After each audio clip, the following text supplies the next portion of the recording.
அல்லாஹுடைய தூதர் ஸல்லல்லாஹு அலைஹி வஸல்லம் இடத்திலே ஒரு நபித்தோழர் கேட்கிறார், அல்லாஹுடைய தூதரே, அல்லாஹ்விற்கு விருப்பமான செயல்கள் எது? அப்படி என்றால் இந்த செயலை செய்தால் அல்லாஹ் நேசிப்பான், அப்படி ஒரு செயலை எங்களுக்கு அறிவித்து தாருங்கள். அல்லாஹுடைய தூதர் ஸல்லல்லாஹு அலைஹி வஸல்லம் கூறிய அந்த செயல் என்ன தெரியுமா? அஸ்ஸலாத்து அலா வக்திஹா, தொழுகையை அதனுடைய நேரத்தில் தொழுதல். தொழுகைக்கென்று நேரம் இருக்கிறது. ஃபஜ்ர், லுஹர், அஸர், மக்ரிப், இஷா, இந்த 5 ஃபர்தான தொழுகைகளுக்கும் அதற்கென்று குறிப்பிடப்பட்ட நேரம் இருக்கிறது. கிதாபம் மௌகூதா, இறை நம்பிக்கையாளர்களுக்கு தொழுகை நேரம் குறிப்பிடப்பட்ட கடமை. அந்த நேரத்தில் தான் அந்த தொழுகையை ஒருவர் தொழ முடியும். ஒருவேளை வேண்டுமென்றே ஒருவர் தொழுகையை விட்டால் அவர் எத்தனை முறை அதற்கு பிறகு தொழுதாலும் அவர் விட்ட அந்த தொழுகையுடைய கூலியை ஒருபோதும் அடைய முடியாது. அதனால்தான் அல்லாஹ் குர்ஆனிலே முஃமின்கள் தொழுகையை பாதுகாப்பார்கள் என்கிறான். அல்லாஹ்வை அஞ்சக்கூடியவர்கள் தொழுகையை பேணுவார்கள். யுகீமூனஸ் ஸலா, தொழுகையை பேணுவார்கள் என்று அல்லாஹ் ரப்புல் ஆலமீன் சொல்கிறான். இப்போது இருக்கக்கூடிய நிலைமையை பாருங்கள். குர்ஆன் சொல்லுகிறது, ஃபஹலஃப மின் பஅதிஹிம் ஹல்ஃபுன் அதாஉஸ் ஸலா, நபியே நீங்கள் தொழுகிறீர்கள், ஆனால் உங்களுக்கு பின்னால் வரக்கூடிய மக்கள் தொழுகையை பாழாக்குவார்கள். தொழுகையை பாழாக்குதல் என்றால் தொழுகையை விடுதலா? தொழுகையை மறந்து விடுவார்களா? தொழாமல் சென்று விடுவார்களா? ஒருபோதும் அல்ல. தொழுகையை பாழாக்குதல் என்றால் நபித்தோழர்கள் விளக்கம் சொன்னார்கள், தொழுகையை அதனுடைய நேரத்திலிருந்து தவறி தொழுதல். எப்போது இன்று நம்மில் பலர் ஃபஜ்ரை தொழுகிறோம்? சூரியன் உதயமானதற்கு பிறகு. ஆனால் எப்போது தொழ வேண்டும்? துஹரை எப்போது தொழுகிறோம்? அசரை எப்போது தொழுகிறோம்? மக்ரிப், இஷாவை எப்போது தொழுகிறோம்? எந்த நேரத்தில் எந்த இடத்தில் தொழ முடியுமோ அந்த நேரத்தில் அந்த இடத்தில் நாம் தொழுது கொள்கிறோம். இது அல்லாஹ் நேசிக்கக்கூடியவர்களுடைய தொழுகை அல்ல. இன்னும் பலர் தொழுவதே கிடையாது. ரமதான் வந்தால்தான் அவர்களுக்கு தொழுகை, அல்லது அவர்களுக்கு ஏதாவது சிரமம் வந்தால்தான் அவர்களுக்கு தொழுகை, அல்லது ஜும்ஆ தான் அவர்களுக்கு தொழுகை.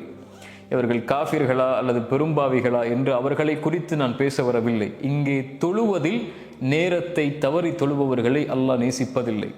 நீங்கள் தொழுதாலும் அதனுடைய நேரத்தில் தொழுதால்தான் அல்லாஹ் நேசிக்கிறான். ஆனால் சமூகத்தோடு நிலைமையை யோசித்து பாருங்கள். நபிமார்கள் தொழுகை அதனுடைய நேரத்தில் தொழுதிருக்கிறார்கள். முஹம்மது ரசூலுல்லாஹ் ஸல்லல்லாஹு அலைஹி வஸல்லம் எம்முடைய தூதர் கடைசி தருவாயில் அவர்கள் செய்த அறிவுரையை நினைத்து பாருங்கள். அஸ்ஸலா அஸ்ஸலா, தொழுகை தொழுகை என் சமூகமே என்று சொன்னார்கள். மரணப்படுக்கை, எழுந்திருக்கிறார்கள், மயக்கடித்து கீழே விழுகிறார்கள். மறுபடியும் எழுந்திருக்கிறார்கள், மயக்கடித்து கீழே விழுகிறார்கள். ஒவ்வொரு முறை எழுந்திருக்கும் போது அல்லாஹுடைய தூதர் தன் மனைவியை பார்த்து கேட்ட கேள்வி, சமூகம் என் நபித்தோழர்கள் தொழுது விட்டார்களா என்று கேட்டார்கள். தொழக்கூடிய நேரம் முடியக்கூடிய நேரத்தில் தான் தன்னால் அந்த தொழுகைக்கு செல்ல முடியாது என்று உணர்ந்த அல்லாஹுடைய தூதர் கேட்டார்கள் ஆயிஷா அவர்களை பார்த்து, உங்கள் தந்தை அபூபக்கரை தொழுகை நடத்த சொல்லுங்கள் என்று. அல்லாஹு அக்பர். அதற்கு பிறகும் தொழுகையுடைய நேரம் வந்ததற்கு பிறகு தொழுகையுடைய நேரத்தை தவறவிடக்கூடாது என்று 2 நபித்தோழர்களுடைய தோளில் தங்களுடைய கரங்களை போட்டு கால்களை பூமியில் தரதரவனை இழுத்து தொழுகையை நிறைவேற்றிவிட்டு அல்லாஹுடைய தூதர் ஸல்லல்லாஹு அலைஹி வஸல்லம் வந்தார்கள். அல்லாஹுடைய தூதருடைய கடைசி பார்வை இந்த சமூகத்தின் மீது. அவர்கள் முடியாமல் இயலாமல் நோயால் அறையில் இருக்கிறார்கள். அபூபக்கருடைய தலைமையில் முஸ்லிம் சமூகம் தொழுகிறது. அனஸ் இப்னு மாலிக் சொல்கிறார்கள், அல்லாஹுடைய தூதர் அவருடைய அறையின் திரையை அகற்றி பார்த்தார்கள். சமூகம் தொழுகையில் இருப்பதை பார்த்து அல்லாஹுடைய தூதர் புன்சிரிப்பை செய்தார்கள். அல்லாஹுடைய தூதருடைய மகிழ்வு முஸ்லிம் சமூகம் தொழுகையை அதனுடைய நேரத்தில் தொழுவதில். அல்லாஹுடைய தூதருடைய கோபம், ஒரு முறை அல்லாஹுடைய தூதர் ஜமாஅத்துடைய தொழுகைக்கு வருகிறார்கள். அப்போது பார்த்தால் நபித்தோழர்கள் வர தாமதமாகிறது. அல்லாஹுடைய தூதர் சொன்னார்கள், ஒருவரை பள்ளியில் இமாமாக நிறுத்திவிட்டு யாரெல்லாம் ஜமாஅத்துடைய தொழுகையை தொழுவதற்கு பள்ளிக்கு வரவில்லையோ அவர்களுடைய வீடுகளை நெருப்பால் எரிக்க என் மனம் நாடுகிறது என்று அல்லாஹுடைய தூதர் ஸல்லல்லாஹு அலைஹி வஸல்லம் அவர்கள் சொன்னார்கள். அப்படி என்றால் நம்முடைய வீடுகள் எல்லாம் அல்லாஹுடைய தூதருடைய கரத்தால் நெருப்பால் எரிக்கப்படுவதற்கு தகுதியானவைகள். அல்லாஹ் பாதுகாக்க வேண்டும். அல்லாஹுடைய தூதர் ஸல்லல்லாஹு அலைஹி வஸல்லம் நபித்தோழர்களோடு தங்களுடைய மனைவிமார்களோடு அமர்ந்திருக்கும் போது அதான் சொல்லப்பட்டால் அங்கே இருப்பவர்கள் யாரென்றே தெரியாமல் எழுந்து பள்ளிக்கு தொழுகைக்கு சென்று விடுவார்கள். அல்லாஹுடைய தூதருடைய வழிமுறை. அல்லாஹு அக்பர், அல்லாஹு அக்பர் என்ற அதானுடைய சப்தம் கேட்டால் அவருடைய இதய துடிப்பு உலக தொடர்புகளோடு நின்றுவிடும். நின்று அல்லாஹ்வோடு தொடர்பை ஏற்படுத்துவதற்காக பள்ளியை நோக்கி விரைவார்கள். ஒரு தொழுகையை விட்டு வெளியே வந்தால் அடுத்த தொழுகைக்கு பள்ளிக்கு எப்போது செல்வோம் என்ற இறை நேசத்தோடு அந்த நபித்தோழர்களும் அல்லாஹ்வுடைய தூதரும் வாழ்ந்தார்கள். அல்லாஹ் அவர்களை நேசிக்கிறான். தொழுகை அதனுடைய நேரத்தில் தொழக்கூடியவர்கள்.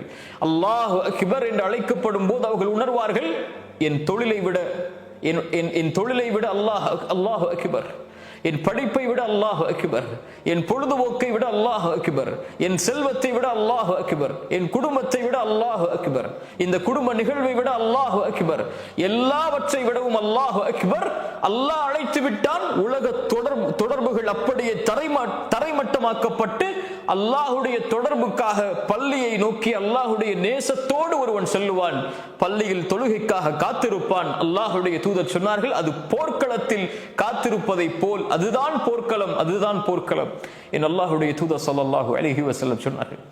செயல்களில் அல்லாஹ்விற்கு விருப்பமான செயல் என்று அல்லாஹுடைய தூதர் ஜிஹாதை சொல்லுவதற்கு முன்னால் அல்லாஹுடைய தூதர் சொன்னார்கள், அஸ்ஸலாத்து அலா வக்திஹா, தொழுகையை அதனுடைய நேரத்தில் தொழுதல். அல்லாஹ் அப்படி தொழக்கூடிய மக்களாக என்னையும் உங்களையும் ஆக்கட்டும். அல்லாஹுடைய நேசம் அதை பெற்றுத்தரும்.